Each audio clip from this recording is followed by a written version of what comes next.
Sir வணக்கம். வணக்கம். எம்ஜிஆர் உடைய கெட்டப்லேயே இருக்கிறீங்க. மக்கள் மத்தியில் இதுக்கு எவ்வளோ வரவேற்பு இருக்குது? தமிழ்நாட்டில் எனக்கு புத்தி தெரிஞ்ச வரைக்கும் நிறைய நடிகர்கள், பழம்பெரும் நடிகர்லேருந்து இப்போ இருக்கிற நடிகர் வரைக்கும் தெரியும். நான் தெரியும், அவங்கள பற்றி தெரியும்னு சொல்லலை. யார் யார் ஆரம்ப காலத்துலேருந்து இன்னைக்கு வரைக்கும் திரைப்படத்துக்கு அப் டு டேட்டை வந்து எனக்கு தெரியும். எம்ஜிஆருடைய ஸ்டைலு மக்களை நோக்கி பயணமாக தான் இருந்தது. ஏழைகளை வந்து அவர் வந்து ரொம்பவும் நேசித்தார். இந்த வகையில் வந்து எனக்கு பிடிக்கும். ஆனால் அவர் முக்கியமாக இந்த மாதிரி ட்ரெஸ் பண்ணுறது, பேசுறது, அந்த உரையாடல் போது மக்களுக்காக தன்னை அர்ப்பணித்து கொண்டதெல்லாம் வரும். அதெல்லாம் எனக்கு வந்து அவருடைய உரையாடல், பாட்டு, இது செயல்பாடெல்லாம் எனக்கு பிடிக்கும்.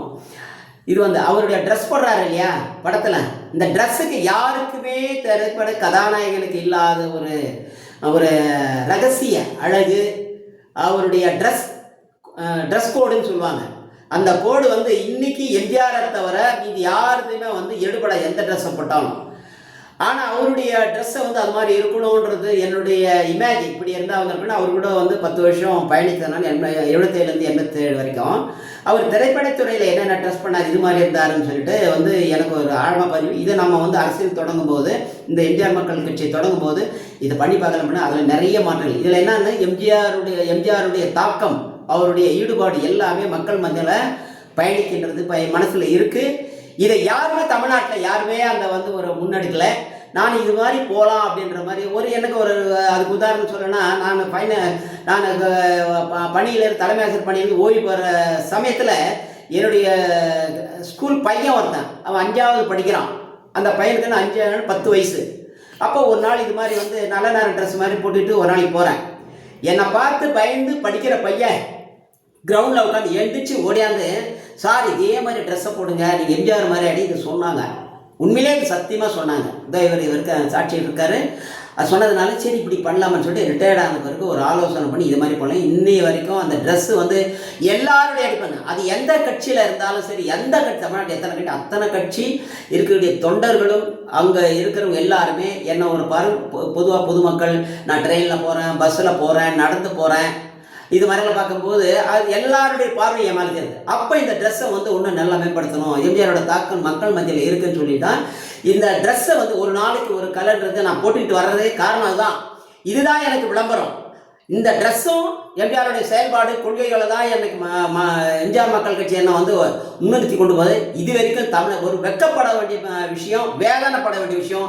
இந்த புதிய தலைமுறை டிவிங்க, தந்தி டிவி, அப்புறம் பார்லிமெண்ட் டிவி எல்லாம் வந்து அதை பற்றியே கவர் பண்ண நிறைய டிவிகள் இந்த மாதிரி எல்லாம் வந்து பணம் சம்பாதி பணம் நோக்கத்தில் போகிறாங்க தவிர இப்படி ஒரு தாக்கத்தை ஏற்படுத்துகிறாருன்றவர் இன்னி வரைக்கும் நல்ல விஷயங்களை இந்த விஜய் எடுத்துக்கலாம், திமுக தலைவர் ஸ்டாலின் எடுத்துக்கலாம், இப்போ வந்து பிரகடனம் பட்டின எடப்பாடி எடுத்துக்கலாம். யாரை எடுத்தாலும் வந்து ஒரு சரியான முறையில் இல்லை, இவங்க எந்த நோக்கம் ஊழல் பண்ணுங்க, இன்னத்து ஒரு ஊழல் பண்ணுறதுக்காக உள்ள ஒரு கேங்கு வந்து இப்போ நுழையுது. இதெல்லாம் வந்து முன்னேற்றி மக்கள் மேலே நான் கஷ்டப்பட்டு இருக்கிறேன், இதெல்லாம் செய்கிறேன், இதெல்லாம் சொல்லிட்டு இருக்கேன். இன்றைக்கி கூட ஒரு 100 பேருக்கு வந்து அவருடைய கொடுக்குற பென்ஷனில் நான் வந்து ஒரே எல்லா மீடியாவுக்கும் நான் ஃபோன் பண்ணி சொன்னேன் இந்த மாதிரி வாங்கன்னு, யாருமே வரல. அப்போ என்ன அர்த்தம்? மக்களை பற்றியோ மக்களுடைய உண்மையான சேவையை பாராட்டுறதுக்கு தமிழ்நாட்டில் வந்து புதிய தலைமுறை முதற்கொண்டு பாலிமர் டிவி ரொம்ப கேவலமான டிவி. இவங்கெல்லாம் எதுக்கு நடத்துகிறாங்க டிவின்னு ஒன்றுமே எனக்கு ஒன்று புரியல. இவங்களாலே வந்து தமிழ்நாடு அரசியல் மூலியமாக வந்து நிச்சயமாக வந்து தமிழ்நாடு மட்டுமல்ல, இது வந்து ஒரு அரசியல் வைரஸ்ன்ற மாதிரி வட இந்தியா வரைக்கும் பழகி நாட்டை வந்து அழிக்கிறதுக்கு நிறைய வாய்ப்புகள் இருக்குது. இதுக்கு மூல காரணம் மேஜர் மீடியாக்கள். விளம்பரம் வேணும், உங்களுக்கு பணம் வேணும். இந்த பணத்தை வச்சு என்ன பண்ண பாருங்க. ஒவ்வொரு இந்த புதிய தலைமுறை டிவி ஓனரு, அப்புறம் பார்லிமெண்ட் டிவி ஓனரு, இந்த கலைஞர் டிவி, என்னென்ன டிவிகள் மேஜர் டிவி இதெல்லாம் வந்து நாட்டை அழிச்சுக்கிறது. உங்களுக்கு பணம் தான் குறிக்கோள். இது வேலை இருந்தால் அது வந்து நாடு வந்து சீரழித்துக்கு நிறைய அவங்களுடைய மனநிலையை மாற்றிக்கொள்ள வேண்டும்.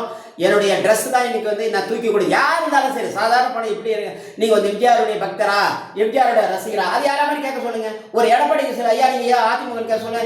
என்ன பார்த்தா எம்ஜிஆர் வழக்கு போடுறாங்க, எம்ஜிஆர்ன்றாங்க. இப்போ திடீர்னு ஒரு விஜய் மாறவ பணத்துக்கு கூப்பிடுவாங்களா? கூப்பிட மாட்டாங்க. இப்போ வேற யாரும் நடிகர் போகிறாங்கன்னா கூப்பிட மாட்டாங்க. ஒரு நாளைக்கு குறைஞ்சபட்சம் 25,000-30,000 ரசிகர் எனக்கு. நான் எல்லா இடத்துக்கும் ஒரு நாளைக்கு வந்து 10 கிலோமீட்டர் நடக்கிறேன். ஸோ இந்த ட்ரெஸ்ஸு தான் வந்து எம்ஜிஆர் மக்கள் கட்சிக்கு ஒரு விளம்பரம். இதில் வெற்றி அடையணும்னு எனக்கு நம்பிக்கை இருக்குது. நன்றி, வணக்கம்.